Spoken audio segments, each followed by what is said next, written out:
Hi everyone, welcome to DD classes. In last video we have discussed about the money multiplier for class 12. In this video we are going to learn about the functions of central bank for class 12. Central bank, it is an apex body that controls, operates, regulates and directs the entire banking system and monetary structure of the country. It is known as the apex, that is supreme body of it occupies the topmost position in the monetary system and banking system of the country. All the financially developed countries have their own central bank. So in India, central bank is the Reserve Bank of India, that is RBI. It was established in April 1st, 1935 under the Reserve Bank of India Act passed in 1934. And one more thing about the central bank is, it's a different names in different countries. In India, we said it is the RBI. In UK, it is the Bank of England. And in USA, it is known as the Federal Reserve System. The next one is, what are the functions of central bank? Central bank of the country performs various functions. One is currency authority, banker to the government, banker's banker and supervisor, controller of money supply and credit, and custodian of foreign exchange reserve. So in first video, we are going to learn about the first three functions. First one is currency authority, that is bank of issue. The central bank has the sole authority for issue of currency in the country. In India, RBI has the sole right of issuing the paper currency notes, except the 1 rupee notes and the coins, because which are issued by the Ministry of Finance, that is signed by the Finance Secretary.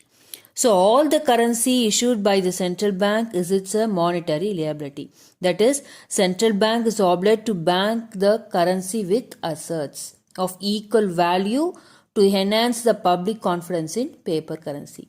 Here, the assets of equal value means the assets usually consist of the gold coins or foreign securities and domestic governments, local currency securities. The next one is the banker to the government. The Reserve Bank of India acts as a banker, agent and financial advisor to the central government and all the state government except the Jammu and Kashmir. So here the RBI acts as a banker. It carries out all banking business of the government. And it maintains the current account for keeping their cash balance. It accepts the receipt and makes a payment for the government and carries out exchange, remittance and other banking operations. And one more thing, it also gives the loans and advance to the government for temporary periods. The government borrows the money by selling a treasury bills to the central bank. As an agent, the central bank also has the responsibility of managing the public debt. As a financial advisor, the central bank advises the government from time to time on economic, financially and monetary matters. The next function is banker's bank and supervisor. The banker's bank means the number of commercial banks in a country. There should be some agency to regulate and supervise their proper functioning. So being the apex bank, that is RBI, act as a banker to the other banks.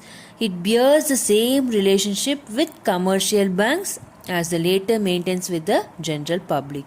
Under the banker's bank, the central bank functions in three capacities. One is custodian of cash reserve. That is, the commercial banks are required to keep a certain proportion of their deposit, that is CRR, cash reserve ratio, with the central bank. So in this way, central bank acts as a custodian of cash reserve of commercial bank. The next one is lender of the last resort. Here, when commercial banks fail to meet their financial requirements from other sources, they approach the central bank to give loans and advances as lender of the last resort. So central bank assists these banks through the discounting of approved securities and bills of exchange. The last one is clearing house. So as a central bank holds the cash reserve of all commercial bank, it becomes easier and more convenient for it to act as a clearing house. So all commercial banks have their accounts with the central bank.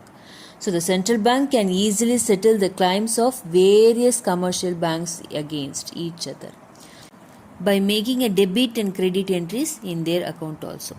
The last function is as a supervisor. The central bank regulates and controls the commercial bank. The regulation of banks may be related to their licensing or branch expansion, liquidity of assets, management, merging, winding up, etc. So the control is exercised by periodic inspection of banks and the returns filed by them. I hope you all understand the functions of central bank. The remaining function we will see in the next video. Share and subscribe my channel. Thanks for watching. Thank you.